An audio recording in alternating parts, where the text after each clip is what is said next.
இன்ஷா அல்லாஹ் நம்முடைய இந்த நிகழ்ச்சி எதுக்காக வச்சேன்னு சொன்னா, நம்ம நம்ம ஹஜரத்தை வந்து எனக்கு முன்னாடியே தெரியும். நாங்க எல்லாம் வந்து ஜமால் முகமது கல்லூரியில் அங்கே நான் பேசியிருக்கிறோம். நான் நிறைய அந்த அரசியல் கட்சியெல்லாம் ஒன்று சேர்த்து இந்த வாட்டி நிறைய செய்யணும்னு ஒரு பெரிய நாங்க முயற்சி பண்ணோம்.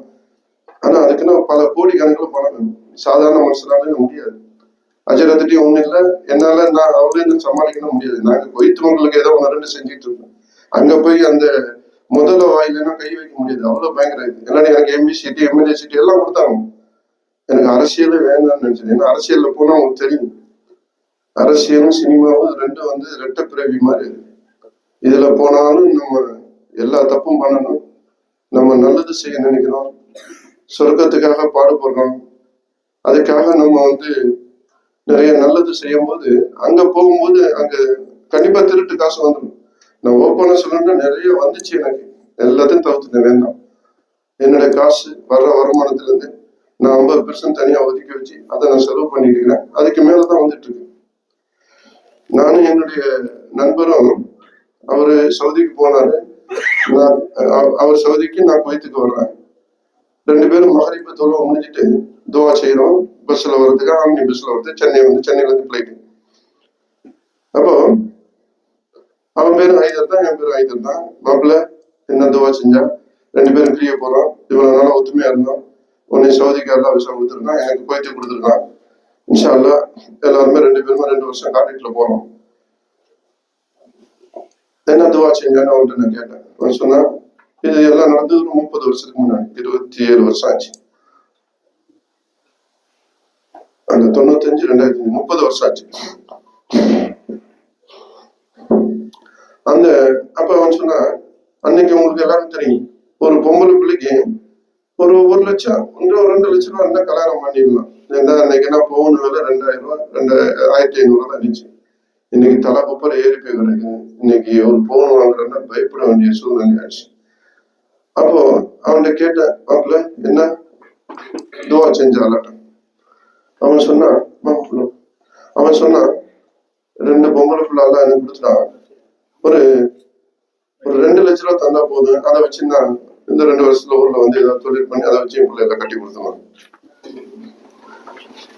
அப்போ நானும் நினைச்சேன், போறான், வெளிநாட்டுக்கு போறான், சவுதிக்கு போறான், நல்ல பெரிய பணக்கார நாட்டுக்கு போறான், நிறைய சம்பாதிக்கணும், நிறைய கேட்கணும், கேட்டுக்கலாம். அவனுக்கு குறுகிய மனசு.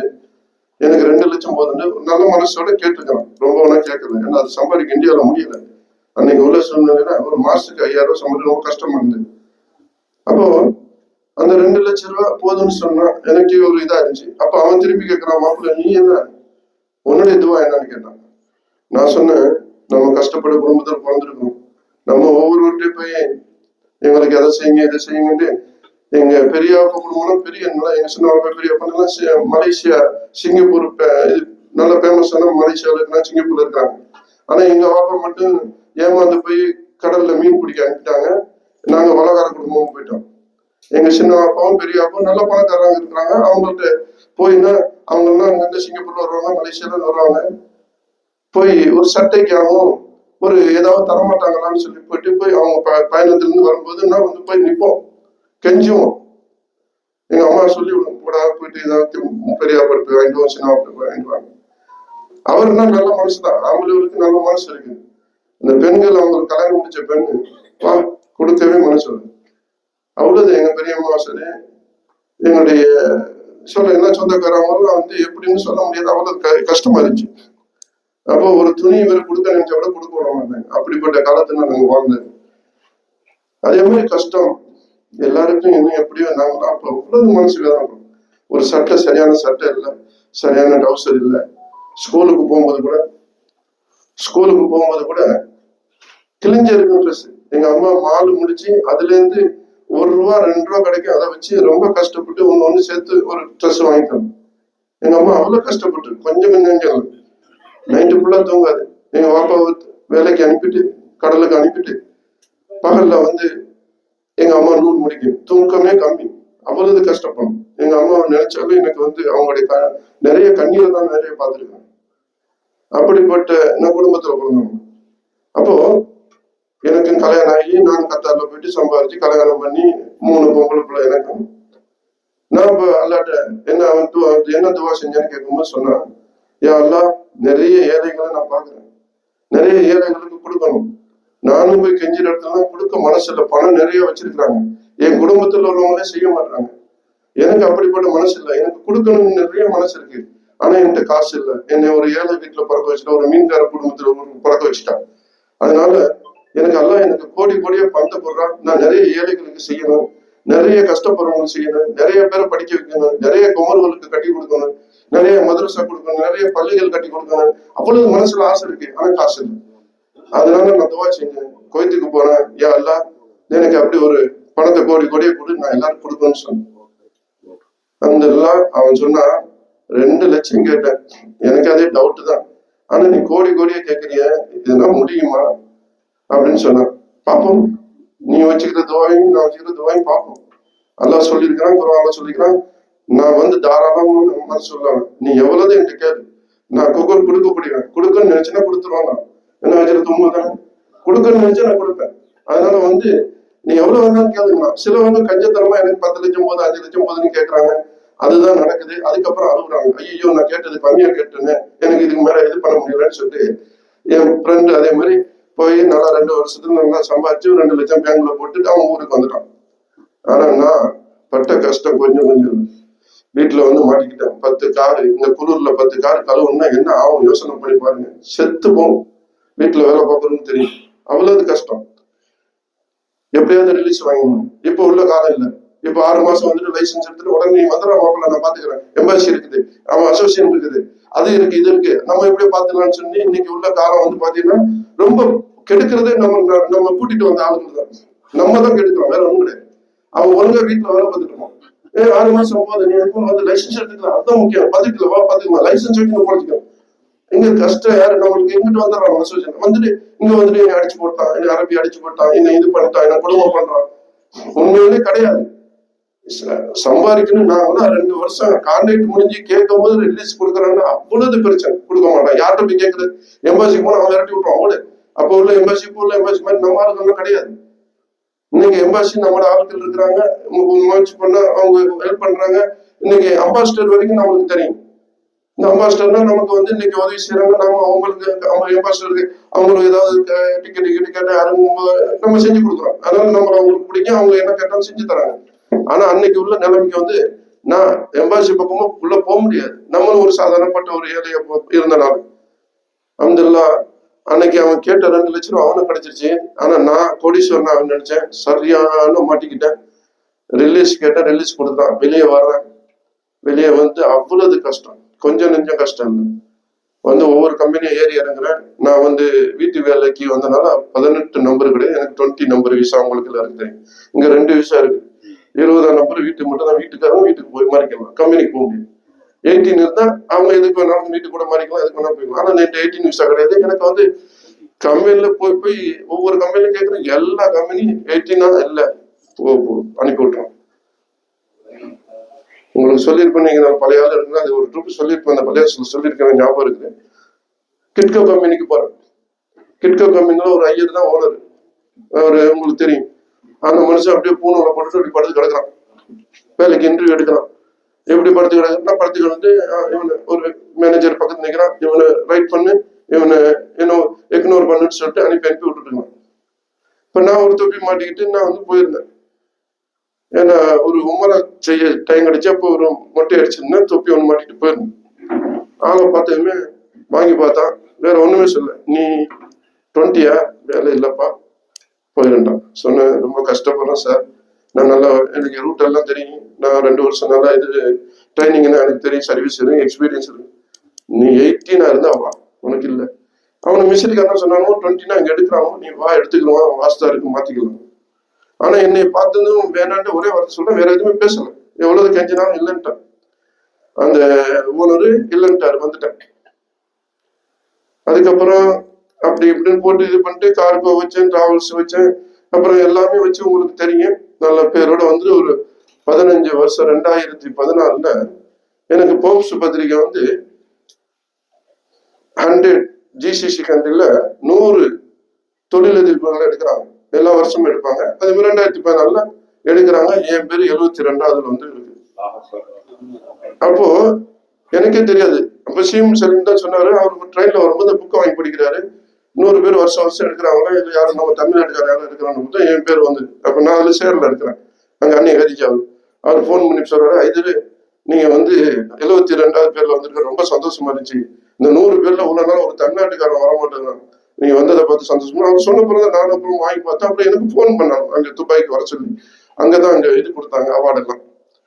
அவங்களே எடுப்பாங்க, இந்த போப்ஸ் கம்பெனி எடுப்பாங்க. இந்த 7 ஜிசிசிலையும் தனித்தனியா எடுப்பாங்க. பஹ்ரைனுக்கு ஒரு 5 பேரு, குவைத்துக்கு ஒரு 6 பேரு, கத்தாருக்கு ஒரு 7 பேரு, துபாய்க்கு 28 பேரு, இப்படி பெரிய நாடுகளுக்கு நாடுகளை பொறுத்து மொத்தம் சேர்த்து 100 பேரு.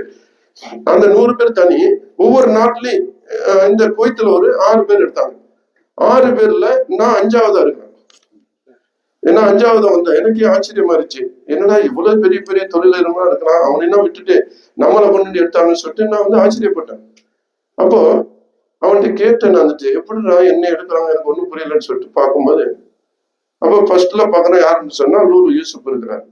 செகண்ட் பார்த்தா அந்த ராஜஸ்தான் மார்பல்காரன் இருக்கிறான். 3ஆவது இன்னொரு அந்த இவர் வந்துட்டாரு, மகள் வந்துட்டாரு.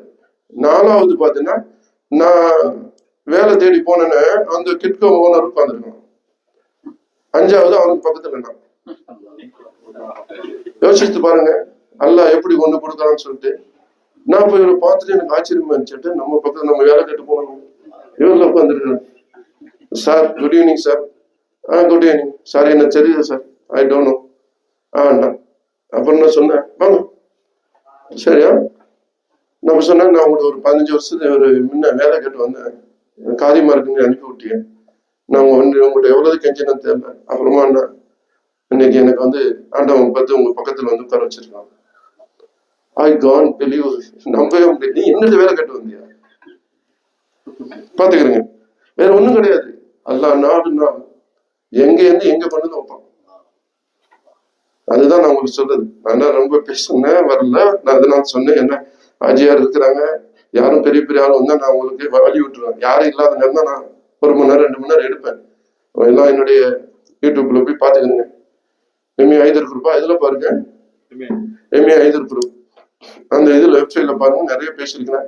இதே மாதிரி ஒவ்வொரு மனசுக்கு சந்தோஷமா ஒரு இது கஷ்டப்படுறவங்கள அவங்கள மேல எப்படி கொண்டு வரணும், எப்படி வரணும், அது விஷயமா நான் பேசியிருக்கேன். நேற்று கூட நிறைய பேசினேன். நேற்று வந்திருந்தா பார்த்துட்டு போய், ஆனா நேற்று மிஸ்கூட் எதுக்கு நான் வர முடியல, அவங்களோட பேச்சை கேட்க. அதனால இன்னைக்கு இன்ஷால்லா அவங்களோட நான் பேசணும் கேட்கிறேன். அதுக்குதான். அதே மாதிரி சின்ன விஷயமா இருந்தாலும் நான் வந்து விட மாட்டேன். இந்த ஒரு சின்ன ஒரு தேதி காலண்டர்ல, நீங்க காலண்டர்னா கிழிக்கிறீங்களா இல்ல காலண்டர் வச்சு இருக்கிறாலும் எனக்கு தெரியாது. நாங்க கிட்டத்தட்ட ஒரு 10,000 பேருக்கு காலண்டர் கொடுக்கணும். இந்த தேதிகளுக்கு காலண்டர் ஒவ்வொரு அமைப்புக்கும் 1000 500 அப்படி கொடுக்கும். எல்லா அமைப்பும் கொடுப்பாங்க. நானும் ஒரு அந்த அமைப்புல இருந்து வந்த காலண்டர்ல எடுத்து வச்சிருப்போம். டெய்லி ஒன்று கிழிச்சு நம்மளுக்கு அங்க நம்ம வேலை பார்க்குறவங்க எடுத்துக்கணும், கிழிச்சுக்கணும் என் முன்னாடி வச்சிருவாங்க. நான் அதுல ஒரே ஒரு விஷயம் வரும். இந்த ஒரே ஒரு வாக்கியம் தான், அந்த வாக்கியத்துக்குள்ள எவ்வளவு விஷயம் அடங்கிருக்குன்னு சொல்லிட்டு நான் படிச்சுட்டு நான் சொல்லுவேன். இந்த காலண்டருக்கு அவ்வளத்தையும் விட இந்த ஒரு வாக்கியம் கண்டிப்பா அறிவுள்ள நல்ல புத்திசாலியா இருக்கிறவங்க அந்த ஒரு வாக்கியத்தை ஒரு நாளைக்கு எடுத்து படிச்சாலே, இன்னைக்கு நம்ம கிளம்பும் போது இந்த வாக்கியம் உங்களுக்கு வந்து நல்ல வழிகாட்டு. நல்ல நூல்கள், நல்ல கதீஸ்கள், நபிகள் நாயகோட வரலாறு இருக்குது, எத்தனையோ நம்முடைய சகாபாக்களுடைய வரலாறு இருக்குது. இன்னைக்கு எல்லாம் லைப்ரரியில தூங்கிட்டு இருக்குது. லைப்ரரி பக்கமே போறதில்ல, லைப்ரரியும் மூடிவிட்டாங்க. எல்லாம் காரணம் இந்த மொபைல் தான். நேற்று மொபைலை பத்தி அந்த லேடி பேசினாங்க. அதுல ஒரு தீங்கான விஷயத்த சொன்னாங்க. உங்க பிள்ளைகளை வந்து கெடுக்கிறது இந்த மொபைல் தான், வேற ஒண்ணுமே கிடையாது. நான் குதிச்சிருவேன், செத்துருவேன், கையை வெட்டிக்கணும், காலை வெட்டிக்கணும், வெட்டிட்டு சாவு என்னன்னா நீ வந்து மொபைலை மட்டும் வாங்கி கொடுத்துறாது. அங்கதான் உங்க பிள்ளை நாசமா போகும். ஃபர்ஸ்ட் ஆரம்பத்துல இந்த மொபைல் பாவம்னு சொல்லிட்டு வாங்கி கொடுத்துட்டுனா அதுக்கப்புறம் நீ பாவம் ஆயிடும். அழகா சொன்னாப்புல. அப்பதான் நினைச்சது அவங்களுடைய அதுடைய மூளையில உள்ள ஐப்போத்ரஸ்ங்கிற ஒரு இதாயிட்டு இந்த சொன்ன டோப்பமைட்னு ஒரு அது மனுஷனை ரொம்ப நாசமாயிட்டு இருக்கு. மண்டையில ஏறி அது வந்து அது இல்லாம நம்ம ஒரு நாளைக்கு அது பார்க்காம படுக்க முடியாது. அதுல ஏதாவது நம்மளை வந்து வசப்படுத்தி வச்சுட்டான். நேத்து இது கிழிச்சிட்டு படிச்சு பார்த்தேன். அப்ப எனக்கு சில நேரத்துல சில சின்ன சின்ன பாவங்கள் செய்யறோம். என்னடா எப்படி கண்ட்ரோல் பண்ணாலும் இந்த பாவம் முடியல. ஏன்னா நான் எல்லாருக்கும் வரும், ஏதாவது ஒரு சின்ன பாவம் செஞ்சிருவோம். இந்த பாவத்தை நம்ம செய்யப்பட நினைச்சு எப்படியும் நம்ம தேடியே வந்துடுது. என்ன சொல்லுவாங்கல்ல, கடைசி காலத்துல காற்று ரூபத்துல நீங்க வட்டி வாங்க வேண்டி வரும்.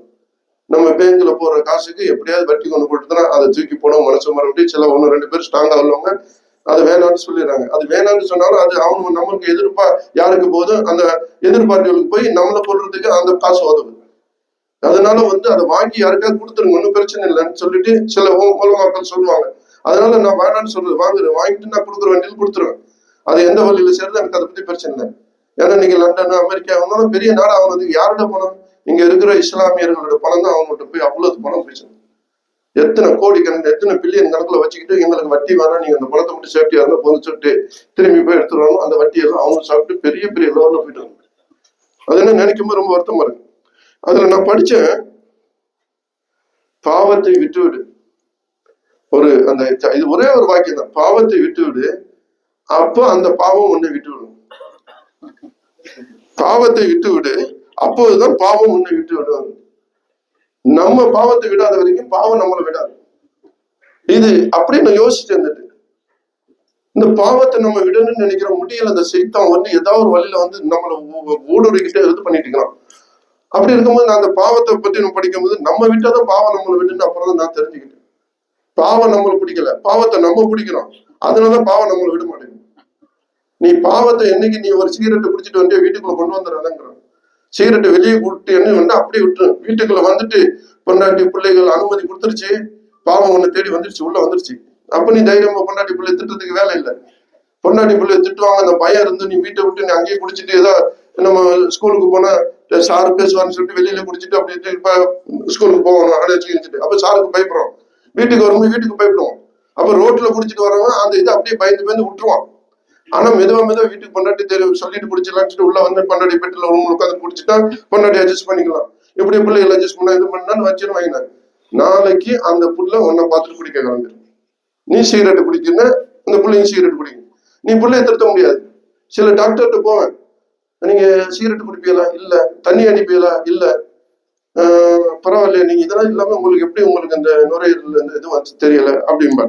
அப்ப நீங்க கொஞ்சம் அதிகமா சாப்பிடுறது, அந்த நைட் நேரம் சாப்பாடு, நம்முடைய சாப்பாடு டைம் சரியில்லாதான் காரணம். அந்த டாக்டர் சொன்னா, இந்த தொப்பை உள்ளவங்களுக்குன்னா, தொப்பை இருக்கிறவங்கலாம் அவங்களுக்கு கல்லீரல் பிரச்சனை தான். அந்த கல்லீரல் பிரச்சனை வந்துட்டா, அந்த கல்லீரல் சரியான செயல்படலைன்னா உங்களுக்கு சுகர் வந்துடும், ரத்த கொதிப்பு வந்துடும். அடுத்தது உங்களுக்கு அதை தொடர்ந்து எல்லா நோயும் வந்துடும். ஃபர்ஸ்ட் வருது தாய். என்ன சொல்றது, எல்லாருக்கும் இந்த சுகர் இருக்க எல்லா நோய்க்கும் தாய் சுகர். அந்த சுகர் வந்துச்சுன்னா சுகருக்கு போடுற அந்த டேப்லெட், சுகர் டேப்லெட் சாப்பிட்டீங்கன்னா உங்களுக்கு ஆட்டோமேட்டிக் அடுத்தடுத்து அக்கா தங்கச்சி உமா அப்பா எல்லாம் வந்துருவாங்க. அதனால அந்த சுகரை வரவிடாம தடுக்கணும்னு சொன்னா எல்லாரும் டாக்டர் சொல்றான்னு சொல்லிட்டு சுகர் வந்த பிறகு நடக்க சொல்றான்னு சொல்லிட்டு நடப்பாங்க. சுகர் வந்த பிறகு நடந்து புண்ணியம் இல்லை. சுகர் வர்றதுக்கு முன்ன நடங்க. நீங்க எப்பவும் நடக்கிற வாக்கிங் போற, சுகர் வர்றதுக்கு முன்ன வேலையை பாருங்க. சுகர் வர்ற வரைக்கும் நீங்க உட்காந்துட்டு கம்ப்யூட்டர் விட்டு எந்திரிக்க மாட்டீங்க. அதுலயே உட்காந்துட்டு நமக்கு அந்த வேலை 8 மணி நேரம் எவ்வளோ 8 மணி நேரம் செஷத்துல உட்காந்துட்டு நம்ம முடிஞ்சதுக்கு அப்புறம் வீட்டுக்கு வந்தாலும் சாப்பிட்றோம் படுக்கிறோம். இதெல்லாம் ரொம்ப ஆபத்தான வேலை. எப்பா இருந்தாலும் உங்களுடைய நடவடிக்கை இருந்தா நீங்க நடையோட நீங்க மறந்து மோத்தா போவீங்க. உட்காந்துக்கிட்டே இருந்துட்டா உங்களை தூக்கிட்டு போய் தான் உங்களுக்கு டாய்லெட்ல வைக்க வேண்டிய இருக்கும். கடைசி காலத்துல அதை தூக்கி கொண்டு போய் தான் நீங்க சாக வேண்டிய சூழ்நிலை வர ரொம்ப கஷ்டம். அப்ப அந்த மாதிரி சொல்லும்போது எனக்கு ரொம்ப இருந்துச்சு, நம்ம உண்மையிலேயே இப்படி ஒரு டாக்டர் நமக்கு நம்முடைய சின்ன வயசுல யாரும் சொல்லிக் கொடுக்கலன்னு நினைச்சிட்டு இப்படி ஒரு டாக்டர் வரலையான்னு சொல்லிட்டு ரொம்ப வருத்தப்பட்டோம். இன்னைக்கு சின்ன பிள்ளைகளுக்கு அவங்க எல்லாம் வந்திருக்கிற பிள்ளைகளுக்கு சொன்னாலும் அந்த பிள்ளைகள்லாம் எடுத்துக்கிறதா இல்லையான்னு தெரியல. 1-2 எடுத்தா கூட அவங்க பேசணும். அவங்க சொன்னாங்க,